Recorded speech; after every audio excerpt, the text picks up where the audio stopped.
The questions for chapter 13 begin with question 10.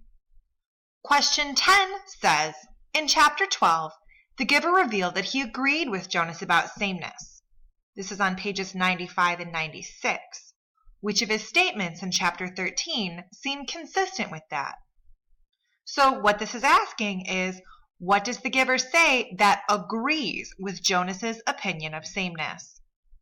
Question 11 is very similar.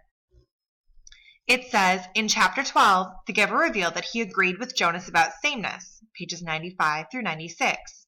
Which of his statements in chapter 13 seems inconsistent with that? So this question is asking, what does the giver say that disagrees with Jonas's opinion of sameness?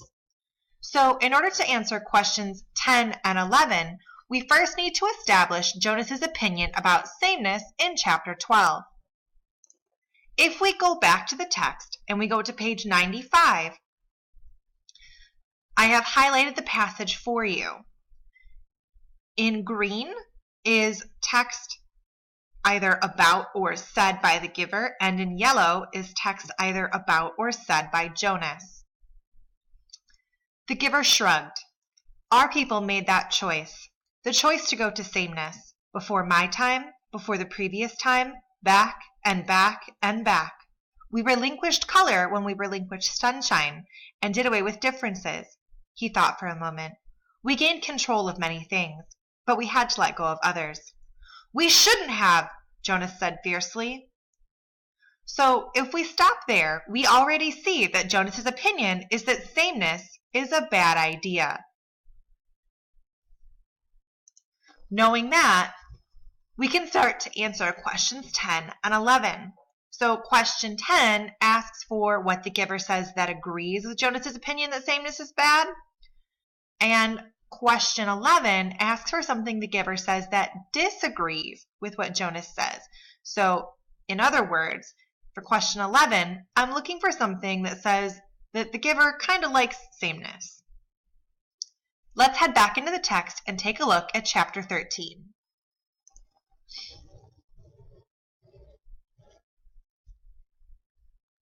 At the very beginning of chapter 13, on page 97, we see the first exchange between the giver and Jonas talking about sameness. Here again, I've highlighted text either about or said by the giver in green, and highlighted text either about or said by Jonas in yellow. The giver told him that it would be a very long time before he had the colors to keep. But I want them, Jonas said angrily. It isn't fair that nothing has color. Not fair? The giver looked at Jonas curiously. Explain what you mean.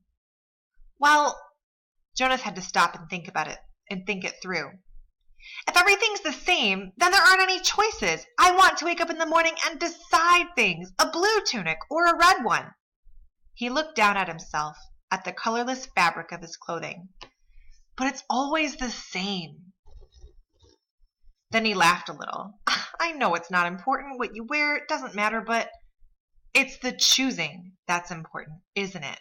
The giver asked him. If we continue reading, on page 98, we see the second exchange between the giver and Jonas. Again, Jonas's text is in yellow, the giver's text is in green. But now that I can see colors, at least sometimes, I was just thinking, what if we could hold up things that were bright red or bright yellow and he could choose instead of the sameness? In this case, Jonas is talking about Gabriel. He might make wrong choices, said the giver. Oh. Jonas was silent for a minute. Oh, I see what you mean. It wouldn't matter for a new child's toy, but later it does matter, doesn't it? We don't dare let people make choices of their own. Not safe? The giver suggested. Definitely not safe, Jonas said with certainty. What if they were allowed to choose their own mate and chose wrong? Or what if, he went on, almost laughing at the absurdity, they chose their own jobs? Frightening, isn't it? The giver said. Jonas chuckled. Very frightening. I can't even imagine it. We really have to protect people from wrong choices. It's safer, the giver said.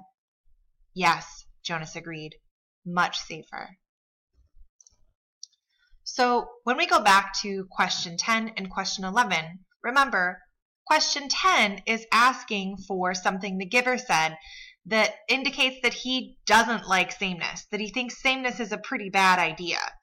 And question 11 is asking for something the giver said that's just the opposite, something the giver says that indicates that he might think sameness is actually a good idea.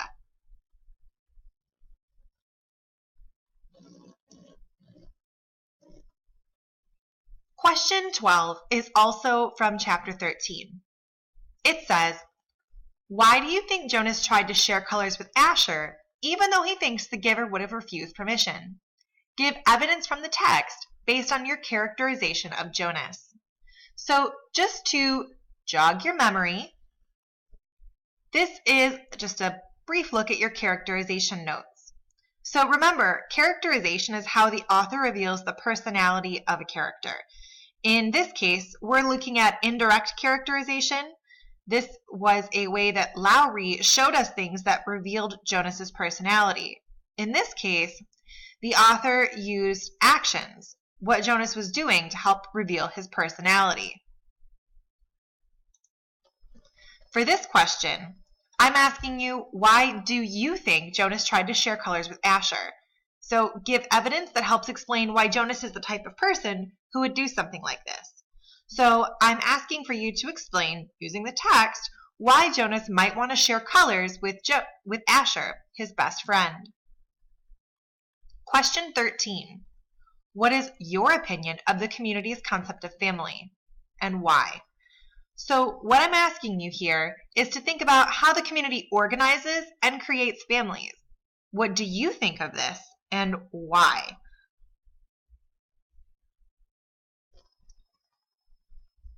On to question 14.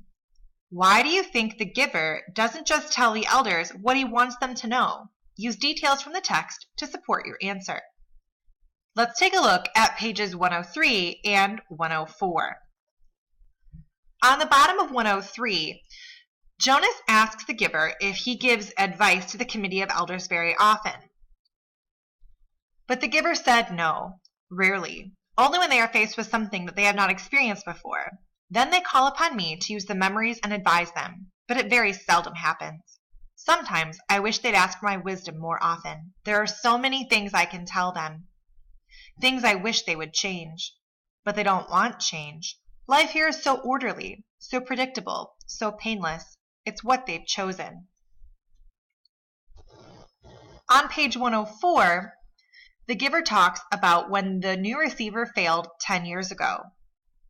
The giver says, when the new receiver failed, the memories that she had received were released. They didn't come back to me, they went. He paused and seemed to be struggling with the concept. I don't know exactly. They went to the place where memories once existed before receivers were created. Someplace out there. He gestured vaguely with his arm. And then the people had access to them. Apparently that's the way it was once. Everyone had access to memories. It was chaos, he said. They really suffered for a while. Finally it subsided as the memories were assimilated. But it certainly made them aware of how they need a receiver to contain all that pain and knowledge.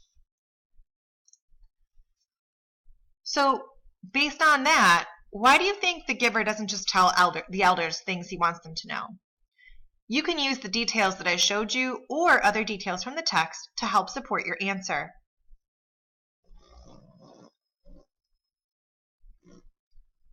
The last question for chapter 13 is question 15. For this question, you need to do 3 things. The question reads, what do you think the giver means when he says, without the memories, it's all meaningless? Do you agree with him? Explain your answer. So the first thing you need to do is explain what you believe the giver means when he says, without the memories, it's all meaningless. The second thing you need to do is explain whether or not you agree with this statement. The third thing you need to do is explain your answer using your own prior knowledge and your own opinions on the situation.